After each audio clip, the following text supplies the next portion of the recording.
तो भैया, आप जंतर मंतर आंदोलन के बारे में क्या सरकार को क्या कहना चाहते हो?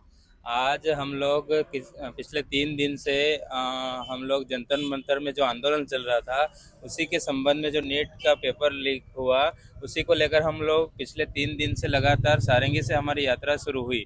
हाँ। सारंगी से हम लोग चले, उसके बाद पेटलावद हमारा विश्राम रहा। पेटलावद से हम लोग राणा कल्याणपुरा रुके और कल्याणपुरा में रात्रि विश्राम के बाद में हम लोग आज सुबह वहाँ से चले और अभी कलेक्टर कार्यालय में पहुँचे थे।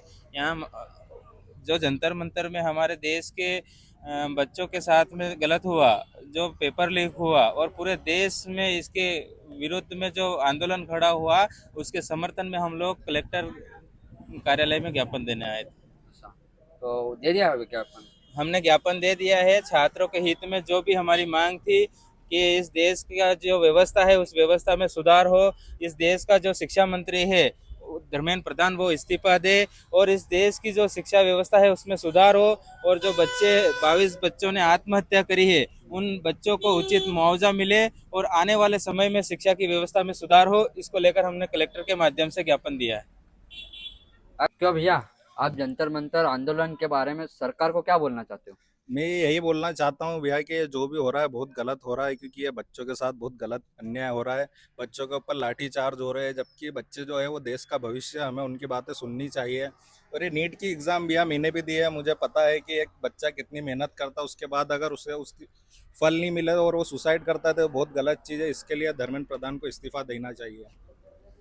हम आज अभी कलेक्टर साहब को जो देश में जो नीट परीक्षा एग्ज़ाम हुई थी उसमें पेपर लीक हुआ था उसको लेकर पूरे देश में प्रोटेस्ट चल रहा है। जंतर मंतर पे लगातार सोनम जी वांगचुक जो कि 26 दिनों से अनशन पे थे और आज रात में उन्होंने स्वास्थ्य मंत्री के माध्यम से उन्होंने रात में अनशन तोड़ा है, वो भी उनसे लिखित में उनकी मांगे ली है। और हम यही चाहते हैं कि शिक्षा मंत्री इस्तीफा दे, इस देश की व्यवस्था को सही तरीके से चलाए।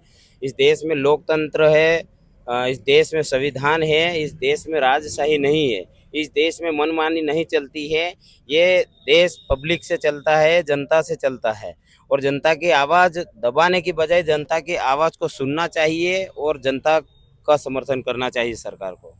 आप जंतर मंतर आंदोलन के बारे में सरकार को क्या बोलना चाहते हैं? सरकार से मैं यही कहना चाहूँगा, जो आज हमारे देश के युवाओं के ऊपर लाठीचार्ज हो रही है, टीयर गैस से टारगेट किया जा रहा है, ये लोकतंत्र के खिलाफ है। और रही बात धर्मेंद्र प्रधान के इस्तीफे की, तो इस्तीफा तो हम लेके रहेंगे, क्योंकि अगर देश का युवा सड़क पर आ गया तो इस्तीफा क्या, उसे उसकी गद्दी छोड़ के भागना पड़ेगा।